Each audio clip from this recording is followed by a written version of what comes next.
காவல்துறை அணுகணும்.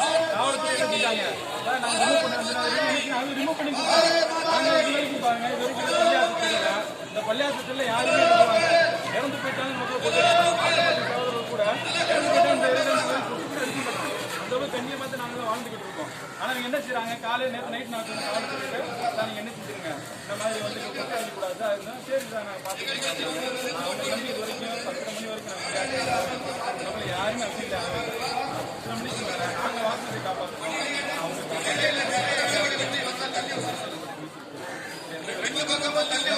போனா மாவட்ட தலைவர் இஸ்லாமிய தீவிரவாதிகள் மூலமாக என்ன செய்யப்பட்டுச்சு, இங்க வந்து பாரத பிரதமரின் நிகழ்ச்சி வந்து தடைப்பட்டுச்சுன்னு சொல்றாரு. என்ன சார், யாரு சார் தீவிரவாதி? நாங்களா தீவிரவாதி? என் பள்ளியாசல குடியை கட்டிட்டு என்ன தீவிரவாதிங்கிறாரு? இது எப்படி சார் நியாயமா? இது நான் எங்களோட ஒற்றுமையா இருக்கக்கூடிய தலைவர்களோட பார்த்து எங்களோட கை குடிங்கிறார். நாங்கள் இது வரைக்கும் அவங்களோட நாங்க ஒற்றுமையாக பழகிட்டு இருக்கோம். எங்களை பார்த்து என்ன செய்யறாரு, கை குடின்னு சொல்றாரு. இதுக்கு என்ன செய்யறது, காவல்துறை ஆக்ஷன் எடுக்கணும். குட்டை அடைச்சு போனவங்க மீது கடுமையான நடவடிக்கை எடுக்கணும்.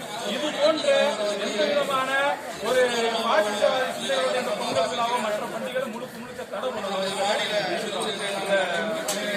முடிவு மூலமா நான் நினைச்சிருக்கிறேன். கேட்டுக்கிறேன். இல்ல சார், அதெல்லாம் உண்மை கிடையாது.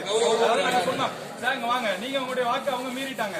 ஆனா என்ன செய்யக்கூடாது, உங்ககிட்ட யாரும் வரக்கூடாது. ஏன்டா எங்களுக்கு உணர்வு இருக்குல்ல, நாங்களும் மனிதர் தானே, எங்களுக்கு உணர்வு இருக்குல்ல. அந்த ரீதியா சொன்னா சார் யாரும் என்ன செய்யக்கூடாது, எங்கிட்ட வரக்கூடாதுன்னு சொன்னா அதையும் மீறி என்ன செய்யறாங்க, அவங்க கலவரத்தை துண்ட ரீதியா வந்தாங்க. அதை நாங்க தடுக்க போனோமே தவிர அதை கல்வி இருந்தாலும் அதை பொய்யான விஷயம் அவங்க தான்